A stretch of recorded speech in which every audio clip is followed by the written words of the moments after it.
Jeff Cruz on the Hot Homestead. Stay tuned. I'm going to do something with this that I don't recommend.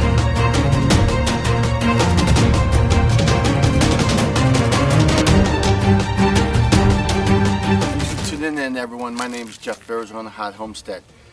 One of the problems sometimes is you have a lock on your hitch, on your ball, and you lose the key.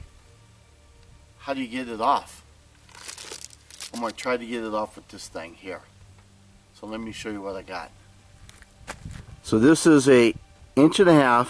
It's just a 12-inch pipe. Galvanized. Pretty thick. So on this lock, I have no idea where the key is. I've looked everywhere. I got to get this off because I have to take this off because I got something else I'm going to put here. I'm going hunting here pretty soon, and I got a rack I can put on here to help skin the elk if I get one.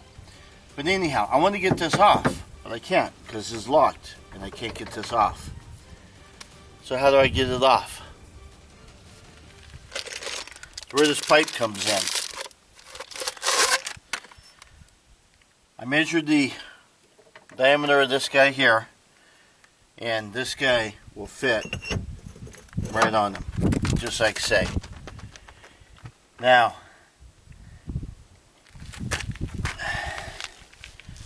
here's my disclosure. I do not recommend this. I am not teaching you how to steal somebody's ball. We should not be stealing balls. So, or hitches or whatever. This is only for the purpose of you losing your lock. What do you do? Or losing your key. What do you do? So I do not recommend this. So I looked it up on the internet, and that's how I came up with this idea. So again, this is not for bad purposes. This is for good purposes. So the object is that where the lock is, because the groove's in there for the lock, that's a weak spot. The rest of it's all pretty thick. So what they were showing was using this and it would snap it. So let's see if it even works. Okay. I don't know how much pressure to put on this. I don't know how hard to pull. So we're just going to see what we can do here. Oh, you're kidding me.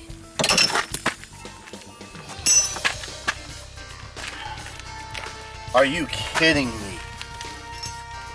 It was that freaking easy? Dude. A 2-year-old could do this. Oh my gosh. Now, some of this markings on here is because I had a hammer. You know, the claw part of the hammer. I actually had a crowbar. And I couldn't get it off. So some of these markings on here is because of that.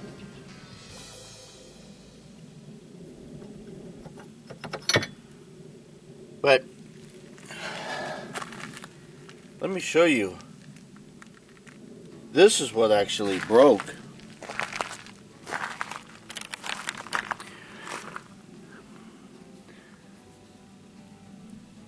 See, this here is part of the whole lock. See how thick this is? Right there is the only part that's holding it. This others is just for the gear. I don't know how well you can see up in there, but up in there is the other half of this. I only broke this piece. I didn't break this whole thick. That's why it was so simple to break. Wow. So what have I learned? These are kind of worthless. I think going forward, I am not going to leave that on. I think I'm going to be taking that off every time, and I don't even think I'm going to ever use a lock again. Holy crap. Dude, a 2-year-old could have done this. I'm going to take that off every time now. I'm never going to leave it on again. Never had problems with theft, but that was just way too easy. Wow, was that simple? Oh my goodness. Do this for good, not for bad. If you ever lose your key on one of these, you now know how to take it apart. I probably could have used a 6-inch one. I didn't need this much leverage. I thought I was going to need like a 2 or 3 foot one. I thought it would be difficult. God, it was like butter. All I did was measure the thickness here, which was 1.25 inches. The inside of this was 1.25 inches. So it actually, you can tell, I don't know how I measured. I measured totally wrong. I probably could have gone with a smaller one. But, dang, no damage. I could probably even return this to the store even.